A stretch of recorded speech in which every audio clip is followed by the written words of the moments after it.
আসসালামু আলাইকুম রহমতুল্লাহি ওয়া বারাকাতুহু। আজকের আমাদের উদ্দেশ্য হচ্ছে কুয়াকাটা যাব, কুয়াকাটা ঘুরে দেখব, কুয়াকাটা সমুদ্রের সেই সুবিশাল বাতাসের নিঃশ্বাস নিব, মন ভরে কুয়াকাটা সমুদ্র সৈকত দেখব এবং কুয়াকাটার যেই ঢেউ সেটা আমরা উপভোগ করব। সেই জন্য আজকে আমরা আমার বাড়ি থেকে বাইক নিয়ে রওনা দিলাম।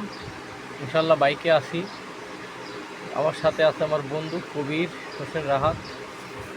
ও বাইক চালাচ্ছে, আমি পিছনে বসে একটু বাতাস খাচ্ছি এবং মনের আনন্দে গান গাচ্ছি।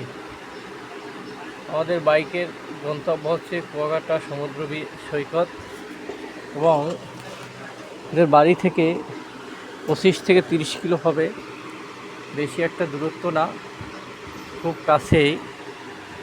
তাই এখন আমি বাইকে আসি।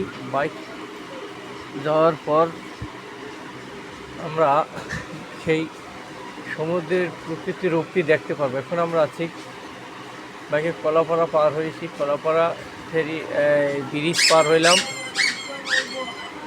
এখান থেকে তাদের নিয়ে যাব মহিপুর, হাজিপুর, তারপর হচ্ছে আলিপুর।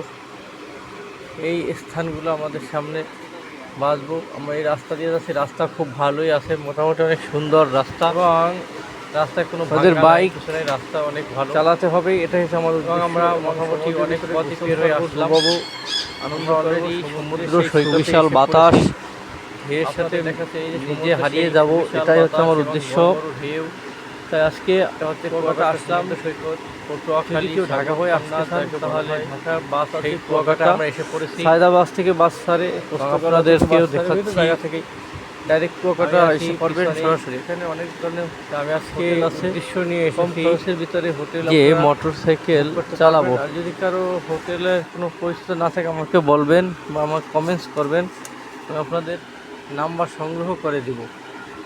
তাই আজকে আমরা সাগর দেখাচ্ছি। দেখেন, এই হচ্ছে সমুদ্র, যার কুল কিনারা নাই, যার রব্বুল আলামিন সৃষ্টি করেছেন। আকাশ বাতাস, নদ নদী, সমুদ্র, পাহাড় পর্বত সব কিছু আমাদের আল্লাহ রব্বুল আলামিন সৃষ্টি করেছেন। এই সমুদ্রের উপর কি আছে পৃথিবীতে আজ পর্যন্ত কোনো মানুষ বলতে পারে নাই। তাই আজকে আমি আপনাদের সেই সাগরে নিয়ে আসলাম। এখন এই সাগরে আসি, এটা হচ্ছে কুয়াকাটা বঙ্গোপসাগর। পটুয়াখালী সমুদ্রকন্যা বলা হয় পটুয়াখালী জেলাকে। সেই পটুয়াখালীর পাশেই বয়ে গেছে এই সুবিশাল সাগর, বিশাল বড় দ্বীপ, বিশাল বড় চর এবং এর এই সিয়ে দ্বীপে আসলে অবশ্যই আপনি সমুদ্র কাছাকাছি থেকে দেখতে পারবেন এবং সূর্য উদয় এবং সূর্য অস্ত দুটাই এখান থেকে উপভোগ করা যায় খুব সুন্দরভাবেই। আলহামদুলিল্লাহ, আমি এখন এসে পড়েছি। এই যে এটা দেখেন, এটাকে বলে কি, এটা একটা জঙ্গল, যদি ওই যে কেওয়া গাছ, বিভিন্ন জঙ্গল এখানে আছে। কুকুর শুয়ে রয়েছে। কিরে মামা কী করো সেখানে বসে?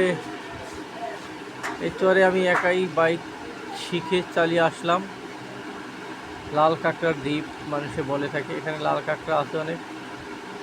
এবং এখান থেকে দেখেন অনেক গাছের গোড়া রয়ে গেছে। সাগরের ঢেউ, বিশাল বড় বড় ঢেউ। এই বাইকটা এখন বর্তমানে আমি নিজেই চালাচ্ছি, সমুদ্রের কিনার দিয়ে আমি যাচ্ছি, মনের আনন্দে চালাচ্ছি। আলহামদুলিল্লাহ, আলহামদুলিল্লাহ। এই যে দেখেন, আমার বাইক চালানো শেষ হয়েছে, এখন আমি একাই চালাচ্ছি। একবারে সমুদ্রের কিনার থেকে ঘুরে ঘুরে চালাচ্ছি এবং সাগরের সেই ঢেউয়ের আনন্দে আনন্দে আমার মনও ভরে গেছে। কে সৃষ্টি করলে আকাশ, কে সৃষ্টি করলে বাতাস, কে সৃষ্টি করলে সমুদ্র, এর মালিককে আমি মনে মনে তাকে খুঁজি, এর মালিককে আমি মনে মনে খুঁজি। এই সমুদ্রের মালিক কে? একমাত্র আল্লাহ। আমি তাকে মনে মনে ডাকি, হে আল্লাহ, তুমি সৃষ্টি করেছো এই সমুদ্র, এই আকাশ বাতাস, পাহাড় পর্বত, আসমান জমিন সবই তোমার সৃষ্টি মাওলা। আমি একমাত্র তোমাকেই খুঁজে পেতে চাই। আলহামদুলিল্লাহ। তাই আজ অনেক আনন্দ উপভোগ করলাম। তাই আমার যারা পরিচিত আছেন, অপরিচিত আছেন, সবাইকে একটু দেখার জন্য আমি ভিডিওগুলো করলাম। অবশ্যই লাইক দিবেন, ফলো করবেন। বা উৎসাহ করবেন সামনে যেন আমরা আরও ভিডিও আমি করতে পারি, এবং এর খারাপ দিকগুলো আমাকে বলবেন যে আপনার এই ভিডিওতে এই ধরনের ভিডিও হয় নাই, এটা ভুল হয়েছে। অবশ্যই আমি শুধরে নেওয়ার চেষ্টা করব। তাই আমি যেখানেই যাই আমি সেই জায়গার স্মৃতিগুলো ধরে রাখার চেষ্টা করি। তাই এই সাগরের স্মৃতিগুলো আমি রাখলাম। এখানে গেলে আপনি বোট আছে, বোটে চড়তে পারবেন, এখানে ট্রলার আছে, এখানে এই ঘোড়া আছে, ঘোড়ায় উঠতে পারবেন। যাদের ঘোড়ায় ওঠার শখ আছে তারা ঘোড়ায় উঠতে পারবেন, সাগরে ডুবোতে পারবেন। এবং সাগরে ডুবতে গেলে যে অনেক সময় ঝুঁকি আছে, এখানে অনেক টিম প্রস্তুত থাকে, রেস্কিউ টিম থাকে, তারপর এখানে ফায়ার ফাইটারের টিম থাকে। কারণ এখন যেহেতু ঈদের বন্ধ, ঈদের লম্বা ছুটি, ছুটিতে অনেকেই এই জায়গায় ঘুরতে আসে, তাই প্রশাসন এখানে সচেতন আছে, পুলিশ আছে, তারপর সবাই এখানে প্রস্তুত আছে। অনেকে এখানে বাইক চালাতে আসে, বাইক ট্রেনিং করে। যাই হোক, এখানে ট্রেনিং করলে এখানে অনেক ভালোই আপনি ভালোভাবে একটা বাইক শিখতে পারবেন। এবং এই সমুদ্রের যেই গর্জন, কাছ থেকে যে গর্জনা শুনতে পাবেন। আমি আপনাদের এখানে একটা হোটেল দেখাবো, সৈকত হোটেল। এই দেখেন হোটেল সৈকত আবাসিক। এটা আপনি এই হোটেলে যদি আপনি কোনো সিট নেন, এখান থেকে আপনি সমুদ্রের প্রকৃতিক সব দেখতে পারবেন, ঢেউয়ের গর্জন শুনতে পাবেন, সূর্য উদয় সূর্যোদয় সব এখান থেকে দেখতে পারবেন। যদি কারো এখানে নাম্বার লাগে আমার সাথে যোগাযোগ করবেন, আমি নাম্বার দিয়ে দেবো।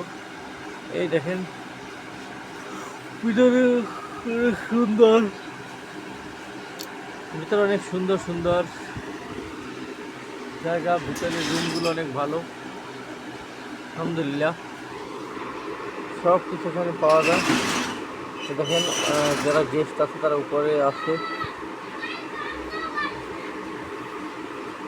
খুব আনন্দ সহকারে সবাই উপভোগ করছে। আপনারাও আসেন, সমুদ্রের যেই প্রাকৃতিক দৃশ্য উপভোগ করতে পারবেন। এখানে খাবার দাবারও খুব কমে খাওয়া যায়, একটু পাশে গিয়ে আপনি কমে খেতে পারবেন। অতিরিক্ত দাম নিলে আপনি সেখান থেকে খাবেন না, জিজ্ঞেস করে খাবেন। বিশেষ করে সচেতন থাকতে হবে, চোর ছিনতাইকারীও থাকে সব জায়গায়। এবং এই সমুদ্রের পানি কিন্তু অনেক লবণ। দেখেন হাজার হাজার মানুষ এখানে আসছে, হাজারো দর্শনার্থী এখানে আসছে, এসে ভিড় করছে। তো সকালে আমি যখন প্রথম আসছি তখন দেখলাম এখানে নীরব, সমুদ্র নীরব, ঢেউ নেই, কিছু নেই। আস্তে আস্তে বেলা বাড়ার সাথে সাথে মানুষ এসে ভিড় জমাচ্ছে এবং সমুদ্রের পানিতে ঢেউ খাচ্ছে। হাজার হাজার মানুষ দর্শনার্থী এখানে এসেছে অনেক দূর দূরান্ত থেকে, হোটেল রুমে নিয়েছে, হোটেলে থাকতেছে। তা আমি আমার বাড়ির কাছে বিদায় কাছ থেকে আসলাম। আজকে ভিডিও আমি যেভাবে পারছি তৈরি করছি, কিন্তু আরও ভালো ভিডিও সামনে তৈরি করবো ইনশাল্লাহ, আপনাদের কথা দিচ্ছি। কিন্তু আপনাদের যতটুকু পারছি ন্যাচারাল যেই জিনিসগুলো আমি দেখানোর চেষ্টা করেছি, অবশ্যই সবাই লাইক কমেন্ট করবেন। দেখেন মানুষ আস্তে আস্তে বাড়তেছে, আস্তে আস্তে সময় বাড়ে। আমরা আসলে দুপুর পর্যন্ত ছিলাম, দুপুরের পর আমি আইসা পড়ছি, কিন্তু এই মাঝখানে আমি যতক্ষণ দেখছি ভালোই লাগছে। এখানে দেখেন অনেক হকার আছে, অনেক কিছু আছে। আপনি এখানে বার্মিস মার্কেট আছে, সেখানে গিয়ে অনেক কিছু কিনতে পারবেন।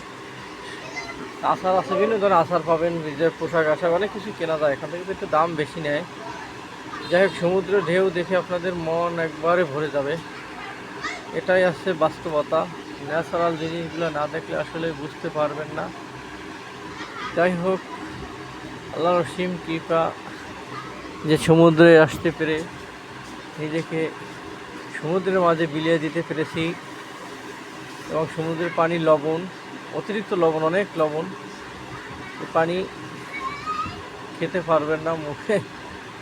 দেখছেন বড় বড় ঢেউ আছড়ে পড়ছে কিনারে, কিভাবে ঢেউ উঠছে আর কিভাবে আছড়ে পড়ছে। দেখেন দেখেন, মাশাআল্লাহ মাশাআল্লাহ, অনেক সুন্দর অনেক সুন্দর,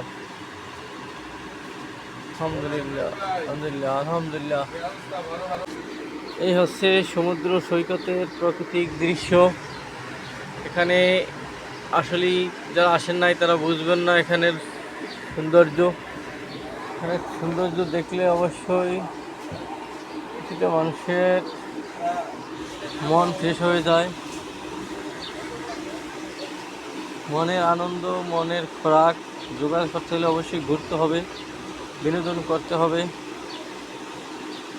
অবশ্যই বিনোদন দরকার আছে, কিন্তু আল্লাহ রাব্বুল আলামিনের কুদরতগুলো দেখার জন্য আমাদের অবশ্যই ঘুরতে হবে, না ঘুরলে দেখা যাবে না। অনেক জায়গায় সমুদ্র সৈকতে গেলে বেশি টাকা গুনতে হয়, খাবার দাবার বেশি নেয়। আসলে এখানে কমই আছে। আমরা রুটি খেয়েছি, পরোটা খেয়েছি, দেখছি আসলে হোটেলে কমই আছে। তারপর আপনি যাচাই করবেন, জিজ্ঞেস করবেন, তারপর খাওয়া দাওয়ার আইটেমগুলো দেখবেন, তারপর খাবেন। হোটেলও আপনি দরদাম করে থাকবেন।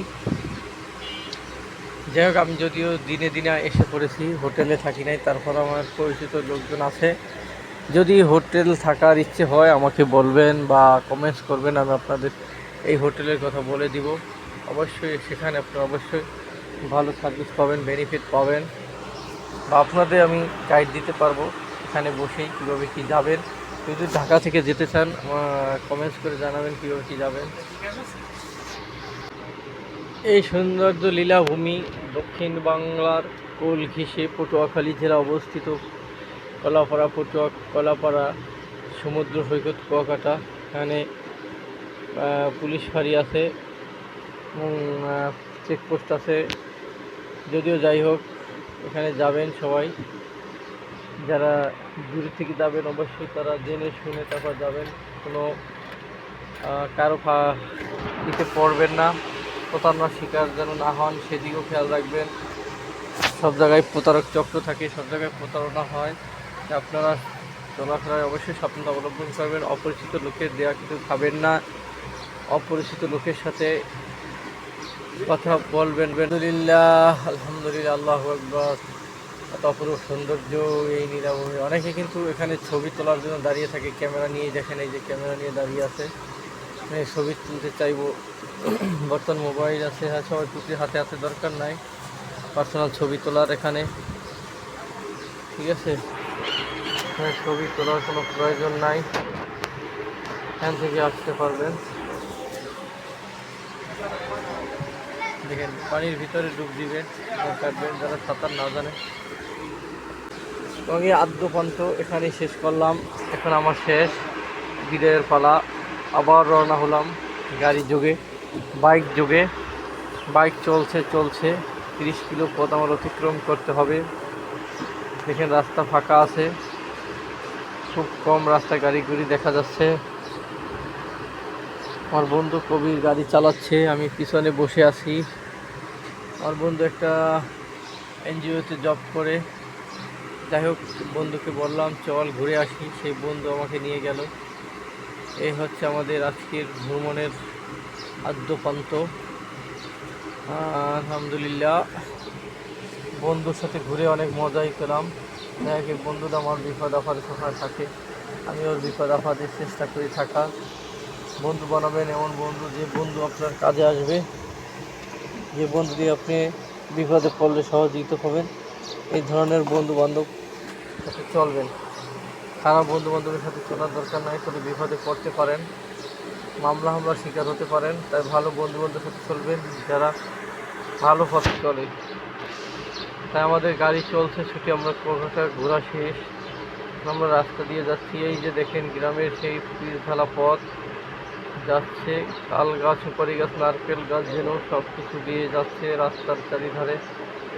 গাছপালা, তরুলতা, এই প্রাকৃতিক দৃশ্য আসলে অনেক ভালো লাগে, মন ভরে যায়, মনকে উদাস মনে ঘুরে যেতে মন চায়। তাই হচ্ছে প্রকৃতি, বাংলাদেশের প্রকৃতি থেকে আমরা ঘুরে আসতে পারি। যারা যারা যাবেন সবাই যেতে পারেন, আলহামদুলিল্লাহ।